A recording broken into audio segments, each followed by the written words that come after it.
আল্লাহ আল্লাহ আল্লাহ মাফ করো। আমরা শুনতেছিলাম যে সেদিন আল্লাহ তাআলা আদম আলাইহিসসালামকে ডাক দিয়ে বলবেন, যারা জাহান্নামে যাবে তাদেরকে উঠাও। আদম আলাইহিসসালাম আল্লাহ তাআলাকে জিজ্ঞাসা করবেন, আল্লাহ গো, কারা জাহান্নামে যাবে? উত্তর আসবে, প্রতি 999 জন। নাউযুবিল্লাহ। 1001 জন জান্নাতে যাবে। রাসূল করিম সাল্লাল্লাহু আলাইহি ওয়াসাল্লাম আরো বললেন, এই সময় ত্রাস আতঙ্ক থাকবে, ভীতির অতিশয্য, বালকরা বৃদ্ধ হয়ে যাবে। আল্লাহু আকবার। যুবকেরা বালকেরা কি হয়ে যাবে? বৃদ্ধ হয়ে যাবে, বুড়া হয়ে যাবে। গর্ভবতী নারীদের গর্ভপাত হয়ে যাবে। সাহাবায়ে কেরাম এই কথা শুনে ভয়ে আতঙ্কিত হয়ে গেলেন এবং প্রশ্ন করলেন, ইয়া রাসূলুল্লাহি, ইয়া হাবিবাল্লাহ, আমাদের মধ্যে কে মুক্তি পেতে পারে?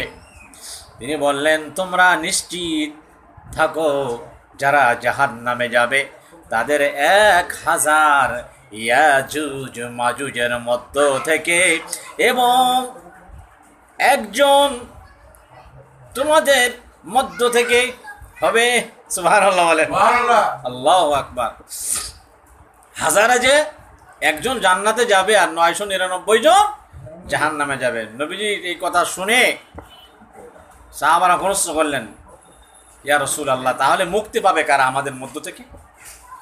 নবীজি বললেন, তোমরা শান্ত হও, তোমরা নিশ্চিত থাকো, যারা জাহান্নামে যাবে তাদের 1000 ইয়াজুজ মাজুজের মধ্য থেকে হবে এবং একজন তোমাদের মধ্য থেকে হবে। সুবহানাল্লাহ। এই বিষয়বস্তু সহিহ মুসলিম ইত্যাদি গ্রন্থে আবু সাঈদ খুদরি রাদিয়াল্লাহু তাআলা আনহু থেকে বর্ণিত আছে। কোন কোন রাওয়াতে আছে, সেদিন তোমরা এমন 2 সম্প্রদায়ের সাথে থাকবে যে তারা যে দলে ভিড়বে সেই দলেই সংখ্যা গরিষ্ঠ হবে।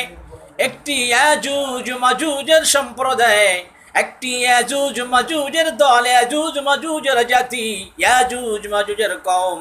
অপরটি হলো ইবলিস ও তার সাঙ্গ পাঙ্গ এবং আদম আলাইহিস সালামের সন্তানদের মধ্যে যারা তোমাদের পূর্বেই মারা গেছে তাদের সম্প্রদায়।